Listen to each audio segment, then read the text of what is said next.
MLC Yathindra ಅವರ ಅದೊಂದು ಮಾತು ಸಖತ್ ಸದ್ದು ಮಾಡ್ತಾ ಇದೆ. ಆ ಒಂದು ಮಾತಿನಿಂದ ಇಡೀ ಡಿಕೆಶಿ ಟೀಮ್ ಕಿಡಿಕಿಡಿಯಾಗಿದೆ. ಡಿಕೆಶಿ ಟೀಮ್ ಹೇಳ್ತಾ ಇರೋದೇನು, ಇದಕ್ಕೆ ಸಿಎಂ ಸಿದ್ದರಾಮಯ್ಯ ಬಣದ ಪ್ರತಿಕ್ರಿಯೆ ಹೇಗಿದೆ, ಆ ಡೀಟೇಲ್ಸ್ ಎಲ್ಲಿದೆ ನೋಡಿ.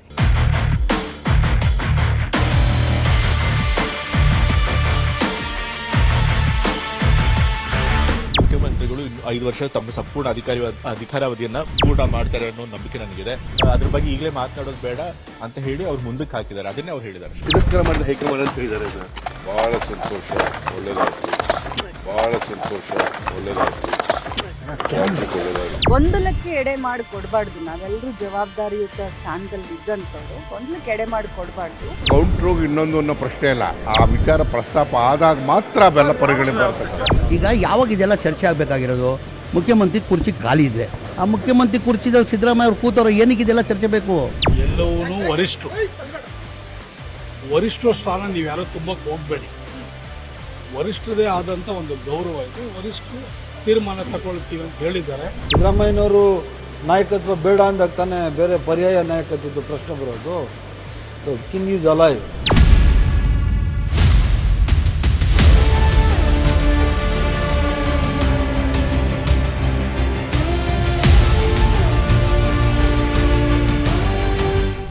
ಕಾಂಗ್ರೆಸ್ನಲ್ಲಿ ಕಿಚ್ಚು ಹೆಚ್ಚಾಗಿದೆ. ಆ ಕಿಚ್ಚು ಧಗಧಗ ಹೊತ್ತಿ ಉರಿಯುತ್ತಿದೆ. ಅದು ನಾಯಕತ್ವದ ಕಿಚ್ಚು, ಸಿಎಂ ಬದಲಾವಣೆಯ ಕಿಚ್ಚದು. ಅದು ಕೂಡ ಬೆಳಗಾವಿಯ ಅಧಿವೇಶನದ ಟೈಮಲ್ಲೇ ಈ ಕಿಚ್ಚು ಎಲ್ಲ ಕಡೆ ಆವರಿಸ್ತಿದೆ. ಬೆಳಗಾವಿ ಅಧಿವೇಶನದ ಟೈಮಲ್ಲಿ ಎಲ್ಲ ಸೈಲೆಂಟ್ ಆಗಿರಬೇಕು. ಯಾವುದೇ ಕಾರಣಕ್ಕೂ ಭಿನ್ನಮತ ತೋರಿಸಿಕೊಳ್ಬಾರ್ದು. ನಾಯಕತ್ವ ಪ್ರಸ್ತಾವವಂತೂ ಆಗಲೇಬಾರದು. ಎಲ್ಲರೂ ಒಗ್ಗಟ್ಟಾಗಿರಬೇಕು ಅಂತ ಸಿಎಂ ಮತ್ತು ಡಿಸಿಎಂ ಶಾಸಕರಿಗೆ, ಸಚಿವರಿಗೆ ಸೂಚನೆಯನ್ನು ಕೊಟ್ಟಿದ್ರು. ಆದರೆ ಅದ್ಯಾವುದಕ್ಕೂ ಕಿಮ್ಮತ್ತಿಲ್ಲದಂತಾಗಿದೆ. ಬೆಳಗಾವಿ ಅಧಿವೇಶನ ಆರಂಭದ ದಿನದಲ್ಲೇ ಸಿಎಂ ಕುರ್ಚಿ ವಿಚಾರವಾಗಿ ಕಿಡಿಯೊಂದು ಹೊತ್ತಿಕೊಂಡಿದೆ. ಸಿಎಂ ಪುತ್ರ ಯತೀಂದ್ರ ಸಿದ್ದರಾಮಯ್ಯ ಕಿಡಿ ಹೊತ್ತಿಸಿದ್ದು, ಆ ಕಿಡಿ ಈಗ ಇಡೀ ಕಾಂಗ್ರೆಸ್ ಅನ್ನು ಧಗಧಗ ಉರಿಸ್ತಿದೆ. ಯತೀಂದ್ರ ಮಾತು ಡಿಕೆ ಪಾಳಯದಲ್ಲೂ ಕಿಚ್ಚು ಹಚ್ಚಿದೆ. ಹೊರಗಡೆ ಒಗ್ಗಟ್ಟು, ಒಳಗೆ ಕಗ್ಗಂಟು. ಕಾಂಗ್ರೆಸ್ನಲ್ಲಿ ಮುಗಿತಾನೇಗಿಲ್ಲ ಕುರ್ಚಿ ಕದನ. ಯತೀಂದ್ರ ಮಾತಿಗೆ ಕೈಯಲ್ಲಿ ಕೋಲಾಹಲ. ಬೆಳಗಾವಿ ಅಧಿವೇಶನದಲ್ಲಿ ಚರ್ಚೆಯಾಗುತ್ತಿದೆ. ರಾಜ್ಯದ ಸಮಸ್ಯೆಗಳ ಬಗ್ಗೆ ಜನಪ್ರತಿನಿಧಿಗಳು ಚರ್ಚೆ ಮಾಡ್ತಾಗಿದ್ದಾರೆ. ಆದರೆ ಈ ಚರ್ಚೆ ಕುತೂಹಲ ಮೂಡಿಸೋದಕ್ಕಿಂತ ಹೆಚ್ಚು ಕುತೂಹಲ ಮೂಡಿಸ್ತಾಗಿರೋದು ಸಿಎಂ ಕುರ್ಚಿ ವಿಚಾರದ ಚರ್ಚೆ. ಹೌದು, ಸಿಎಂ ಕುರ್ಚಿ ವಿಚಾರ ಕಾಂಗ್ರೆಸ್ನಲ್ಲಿ ಮತ್ತೆ ಮತ್ತೆ ಚರ್ಚೆಯಾಗ್ತಾಗಿದೆ. ಬೆಳಗಾವಿ ಅಧಿವೇಶನದ ಟೈಮಲ್ಲಾದರೂ ಈ ಬಗ್ಗೆ ಚರ್ಚೆ ತಣ್ಣಗಾಗ್ಬೋದು ಅಂತ ಅಂದುಕೊಂಡಿದ್ದೋರಿಗೆ ಈಗ ನಿರಾಸೆಯಾಗಿದೆ. ಬೆಳಗಾವಿಯ ಸುವರ್ಣಸೌಧದ ಪಡಸಾಲೆಯಲ್ಲಿ ಸಿದ್ದರಾಮಯ್ಯನೇ ಸಿಎಂ ಆಗಿ ಇರ್ತಾರ, ಇಲ್ಲ ಅಂದ್ರೆ ಆ ಸ್ಥಾನದಲ್ಲಿ ಡಿಕೆಶಿ ಕೂತ್ಕೋತಾರ ಅನ್ನೋ ಪ್ರಶ್ನೆಗಳು ಹರಿದಾಡ್ತಿವೆ. ಸೋಮವಾರ ಯತೀಂದ್ರ ಹೇಳಿರೋ ಮಾತು ಈ ಮಾತಿನ ಬೆಂಕಿಗೆ ತುಪ್ಪ ಸುರಿದಿದೆ. ಯತೀಂದ್ರ ಮಾತಿಗೆ ಸಿಎಂ ಬಣ ಒಂದು ರೀತಿ ಹೇಳ್ತಾಗಿದ್ರೆ ಡಿಸಿಎಂ ಬಣ ಮತ್ತೊಂದು ರೀತಿ ಹೇಳ್ತಾಗಿದೆ. ಎಸ್, ಸೋಮವಾರ ಮಾತಾಡಿದ ಯತೀಂದ್ರ ಸಿದ್ದರಾಮಯ್ಯನೇ 5 ವರ್ಷ ಸಿಎಂ ಅಂತಿದ್ರು. ಸಿಎಂ ಕುರ್ಚಿಯಲ್ಲಿ ಯಾವುದೇ ಬದಲಾವಣೆ ಆಗೋದಿಲ್ಲ ಅಂತ ಹೇಳಿಕೊಂಡಿದ್ರು. ಈ ಮಾತೆ ಈಗ ಸಿಎಂ ಬಣ ವರ್ಸಸ್ ಡಿಕೆ ಬಣ ಅನ್ನೋ ವಾತಾವರಣ ಸೃಷ್ಟಿ ಮಾಡಿದೆ. ಸಿಎಂ ಬಣದವರು ಸಿಎಂ ಪರವಾಗಿ, ಡಿಕೆಶಿ ಬಣದವರು ಡಿಕೆಶಿ ಪರವಾಗಿ ಮಾತಾಡ್ತಾಗಿದ್ದಾರೆ. ಸೋಮವಾರ ಹೊತ್ತಿಕೊಂಡಿದ್ದ ಕಿಡಿ ಸೋಮವಾರವೇ ಹೆಚ್ಚಾಗಿದ್ದು, ಮಂಗಳವಾರ ಧಗಧಗನೆ ಹೊತ್ತಿ ಉರಿದಿದೆ.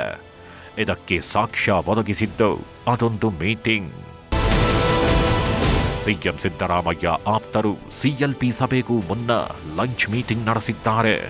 ಸುವರ್ಣಸೌಧದಲ್ಲಿ ಸಿಎಂ ಆಪ್ತ ಸಚಿವರು, ಶಾಸಕರು ಲಂಚ್ ಮೀಟಿಂಗ್ ಮಾಡಿದ್ದಾರೆ. ಈ ಮೀಟಿಂಗ್ನಲ್ಲಿ ಸಚಿವ ಮಹದೇವಪ್ಪ, ಜಮೀರ್ ಅಹಮದ್, ಕೆ ವೆಂಕಟೇಶ್, ಶಾಸಕ ನಾಗೇಂದ್ರ, ಹರೀಶ್ ಗೌಡ, ಅನಿಲ್ ಚಿಕ್ಕಮಾದು, ಡಾಕ್ಟರ್ ತಿಮ್ಮಯ್ಯ ಸೇರಿದಂತೆ ಆಪ್ತರಿಂದ ಸಮಾಲೋಚನೆ ನಡೆಸಲಾಗಿದೆ. ಸಚಿವ ಕೆ ವೆಂಕಟೇಶ್ ಕಚೇರಿಯಲ್ಲಿ ನಡೆದ ಆ ಲಂಚ್ ಮೀಟಿಂಗ್ ಸಿದ್ದು ಆಪ್ತರಾಗಿ ಮೀಟಿಂಗ್ಗೆ ಕುತೂಹಲ ಮೂಡಿಸಿರೋದು. ಕಾಂಗ್ರೆಸ್ನಲ್ಲಿರೋ ಭಿನ್ನಾಭಿಪ್ರಾಯಗಳನ್ನು ಬಗೆಹರಿಸಿಕೊಳ್ಬೇಕು. ವಿಪಕ್ಷಗಳಿಗೆ ಪಕ್ಷದ ಭಿನ್ನಾಭಿಪ್ರಾಯ ಯಾವುದೇ ಕಾರಣಕ್ಕೂ ಅಸ್ತ್ರವಾಗಬಾರದು. ಇದೇ ಸೂಚನೆಯನ್ನೇ ಸಿಎಂ ಡಿಸಿಎಂ ಸಚಿವರಿಗೆ ನೀಡಿದ್ರು. ಆದ್ರೆ ಆ ಸೂಚನೆ ಈಗ ಉಡೀಸಾಗಿದೆ. ಲಂಚ್ ಮೀಟಿಂಗ್ ಮಾಡುವುದರ ಮೂಲಕ ಸಿಎಂ ಮತ್ತು ಡಿಸಿಎಂ ಬಣದ ಕಚ್ಚಾಟ ಹೊರಬಂದಿದೆ.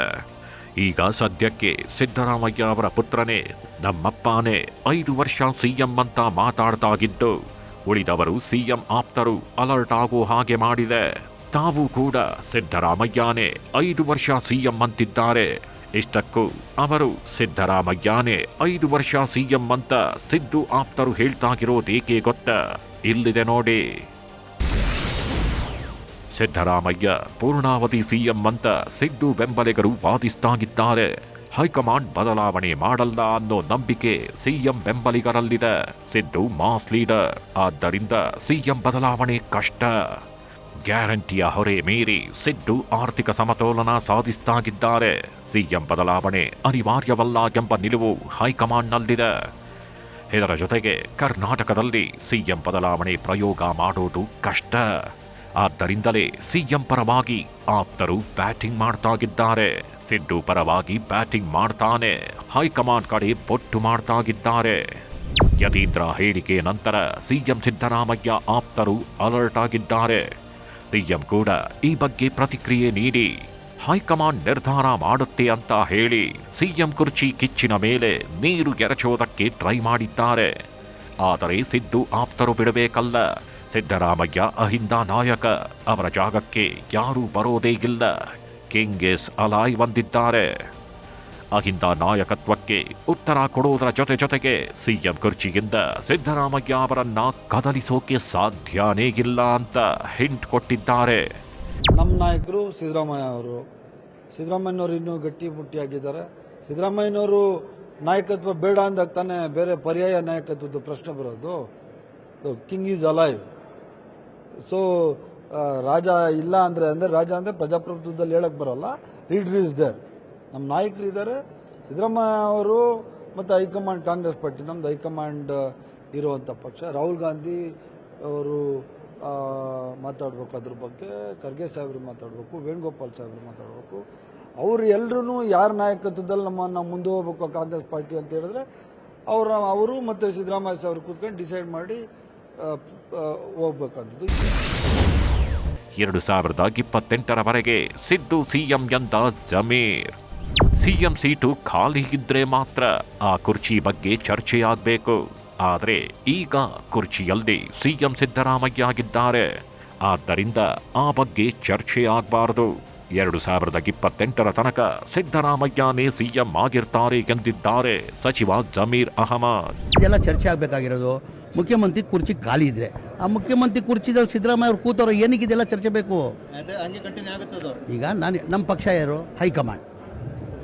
ಹೈಕಮಾಂಡ್ ತಾನೆ ನಮ್ಮ ಪಕ್ಷ. ಹೈಕಮಾಂಡ್ ನಾನು ಭಾಳ ಸತಿ ಹೇಳಿದ್ದೀನಿ. ನಮ್ಮ ಪಕ್ಷ ಹೈಕಮಾಂಡ್ ಏನು ನಿರ್ಧಾರ ತಗೊಂತಾರೆ ಅದಕ್ಕೆಲ್ಲ ನಾವು ಬದ್ಧ. ಅಂದರೆ ಸಿದ್ದರಾಮಯ್ಯ ಅವರು ಮುಖ್ಯಮಂತ್ರಿ ಕುರ್ಚಿಯಲ್ಲಿ ಕೂತಿದ್ದಾರೆ. ಇದು 28ವರೆಗೂ ಅವ್ರು ಕುರ್ಚಿಯಲ್ಲಿ ಕೂರ್ತಾರಂತ ನನ್ನ ಅಭಿಪ್ರಾಯ. ನನ್ನ ಅಭಿಪ್ರಾಯ. ಅದಕ್ಕೆ ನಾನೇನು ಹೇಳಿದ್ರು, ನಮ್ಮ ಪಕ್ಷ ಹೈಕಮಾಂಡ್ ಪಕ್ಷ. ಸಿಎಂ ಕುರ್ಚಿ ವಿಚಾರದ ಕಥನಕ್ಕೆ ಇಂಧನ ಸಚಿವ ಕೆಜೆ ಜಾರ್ಜ್ ಕೂಡ ಇದೇ ಮಾತಾಡಿದ್ದಾರೆ. ಸಿಎಂ ಕುರ್ಚಿ ಸದ್ಯಕ್ಕೆ ಖಾಲಿ ಇಲ್ಲ ಅಂತ ಹೇಳಿ ಸಿದ್ದು ಕೂತ್ಕೊಂಡಿರೋ ಕುರ್ಚಿಯಲ್ಲಿ ಬೇರೆ ಯಾರೂ ಕೂತ್ಕೊಳ್ಳೋದಿಲ್ಲ ಅಂತ ಸಂದೇಶ ಕೊಟ್ಟಿದ್ದಾರೆ ಕೆಜೆ ಜಾರ್ಜ್. CLPಯಲ್ಲಿ ನಾವು ಎಲೆಕ್ಟ್ ಮಾಡಿದಾಗ AICC, ಅದು ನಾನು ಮೊದಲೇ ಹೇಳಿದ್ದೀನಿ, AICC ಅಬ್ಸರ್ವರ್ ಇರ್ತಾರೆ. ಅದನ್ನು ಇನಾನಿಮಸ್ ಆಗಿ ಚೀಫ್ ಮಿನಿಸ್ಟರ್ ಎಲೆಕ್ಟ್ ಮಾಡ್ತಾರೆ. ಅಲ್ಲಿ ಯಾವುದೇ ವರ್ಷ ಹಾಕೋದಿಲ್ಲ. ಅಲ್ಲಿ ಏನಾಗ್ತದೆ, ಅದೇನಾದ್ರೂ ಖಾಲಿ ಆದರೆ ಮಾತ್ರ ಹೊಸ ಬರ್ತದೆ. ಅದಕ್ಕೆ ಅವ್ರು ಹೇಳ್ತಾರೆ. ಅವ್ರು ಹೇಳಿದ್ ಕರೆಕ್ಟ್ ಆಗಿದೆ. ಖಾಲಿ ಇಲ್ಲ, ಹಾಗಾಗಿ ಆ ಥರದ ಬೆಳವಣಿಗೆ ಇಲ್ಲ. ಸದ್ಯಕ್ಕೆ ಖಾಲಿ ಇಲ್ಲ. ಅವ್ರ ಹೈಕಮಾಂಡ್ ಅವರು ಏನು ಹೇಳ್ತಾರೋ ಅದ್ರ ಪ್ರಕಾರ ಹೋಗ್ತೀನಿ. ಯತೀಂದ್ರ ಹೇಳಿದ ಮೇಲೆ ಎಲ್ಲ ಅಲರ್ಟ್ ಆಗಿದ್ದಾರೆ. ಯತೀಂದ್ರ ಹೇಳಿದ ನಂತರ ಸಿಎಂ ಆಪ್ತರು ಸಹ ಸಿದ್ದರಾಮಯ್ಯನೇ 5 ವರ್ಷ ಸಿಎಂ ಅಂತಿದ್ದಾರೆ. ಇದನ್ನು ಕೇಳಿ ಕಂಗಾಲಾಗಿದೆ ಡಿಕೆಶಿ ಟೀಮ್.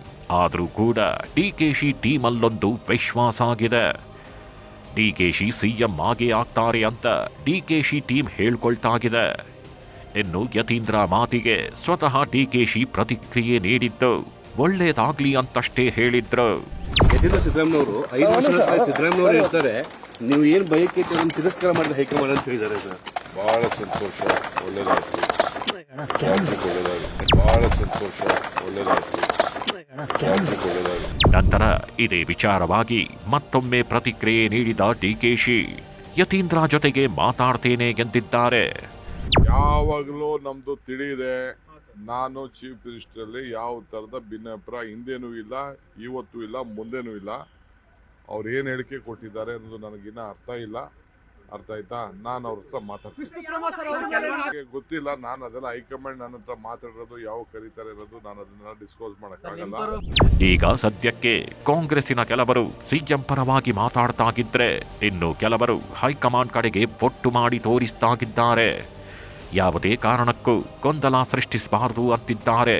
ಆದರೆ ಡಿಕೆಶಿ ಪರವಾಗಿ ಮಾತಾಡಿರೋ ಡಿಕೆಶಿ ಆಪ್ತ ಶಾಸಕ ಇಕ್ಬಾಲ್ ಹುಸೇನ್ ಯತೀಂದ್ರ ಯಾವಾಗ ಹೈಕಮಾಂಡ್ ಆದ್ರು ಅಂತ ಕಿಡಿಕಾರಿದ್ರು.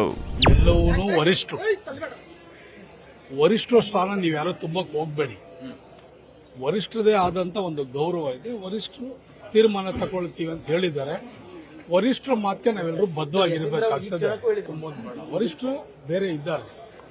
ಇದಕ್ಕೆ ತೀರ್ಮಾನ ಮಾಡುವಂತವರು, ಇದಕ್ಕೆ ಸಲಹೆ ಕೊಡುವಂತವರು, ಇದಕ್ಕೆ ತೀರ್ಮಾನ ಮಾಡುವಂತವರು ಶಕ್ತಿಯುತವಾಗಿ ಇದ್ದಾರೆ. ಅದಕ್ಕೆ ಕಾಂಗ್ರೆಸ್ ಪಕ್ಷದ ಶಿಸ್ತಿದೆ. ವಿನಾಕಾರಣ ನನಗೇನೋ ಜ್ಞಾನೋದಯ ಆಗ್ತಾ ಇದೆ, ನನಗೇನೋ ಅನಿಸ್ತಾ ಇದೆ, ಇದು ಒಳ್ಳೇದಲ್ಲ, ಸಲ್ಲದ್ದಲ್ಲ. ನಾವ್ಯಾಕೆ CLP ಮೀಟಿಂಗ್ಗೆ ಬೇರೆ, ಇದೇ ಬೇರೆ. CLP ಮೀಟಿಂಗ್ ನಾವ್ಯಾಕೆ ಅದಕ್ಕೆಲ್ಲ ಪ್ರಸ್ತಾವ ಮಾಡಿ. ಸಿಎಂ ಕುರ್ಚಿ ಜಟಾಪಟಿ ಮುಂದುವರಿತಾನೇ ಇದೆ. ಡಿಕೆಶಿ ಪಾಳಯದವರಂತೂ ಡಿಕೆಶಿಗೆ ಹೈಕಮಾಂಡ್ ಸಿಎಂ ಆಗೋ ಅವಕಾಶ ಕೊಡುವ ವಿಶ್ವಾಸದಲ್ಲೇ ಇದ್ದಾರೆ. ಇದೇ ವಿಚಾರದಲ್ಲಿ ಇನ್ನೂ ಒಂದು ಹೆಜ್ಜೆ ಮುಂದೆ ಹೋಗಿದ್ದ ಸಚಿವೆ ಲಕ್ಷ್ಮೀ ಹೆಬ್ಬಾಳ್ಕರ್ ಸಹೋದರ ಡಿಕೆಶಿ ಸಿಎಂ ಆಗೋ ಜಪ ಮಾಡಿದ್ದಾರೆ. ಬೆಳಗಾವಿಯಿಂದ ಆಗಮಿಸಿದ್ದ ಡಿಕೆಶಿಯನ್ನ ಚನ್ನರಾಜ್ ಹಟ್ಟಿಹೋಳಿ ಸ್ವಾಗತಿಸಿದ್ರು. ಈ ಬಗ್ಗೆ ಸಾಮಾಜಿಕ ಜಾಲತಾಣದಲ್ಲಿ ಪೋಸ್ಟ್ ಮಾಡಿದ್ದು ಸಿಎಂ ಡಿಕೆ ಶಿವಕುಮಾರ್ಗೆ ಸ್ವಾಗತ ಅಂತ ಬರೆದುಕೊಂಡಿದ್ರು. ನಂತರ ಆ ಪೋಸ್ಟ್ ಅನ್ನು ತಿದ್ದುಪಡಿ ಮಾಡಿದ್ದಾರೆ.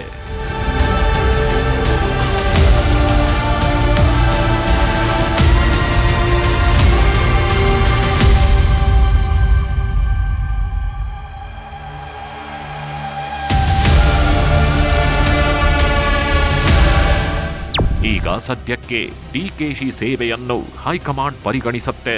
ಡಿಕೆಶಿಗೆ ಸಿಎಂ ಸ್ಥಾನ ಸಿಕ್ಕೇ ಸಿಗತ್ತೆ. ಡಿಸೆಂಬರ್ನಲ್ಲಿ ಸಂದೇಶ ಸಿಗಲಿದ್ದು, ಜನವರಿಗೋ ಸಂಕ್ರಾಂತಿಗೋ ಡಿಕೆಶಿ ಸಿಎಂ ಆಗೇ ಆಗ್ತಾರೆ ಅಂತ ನಂಬಿದ್ದಾರೆ.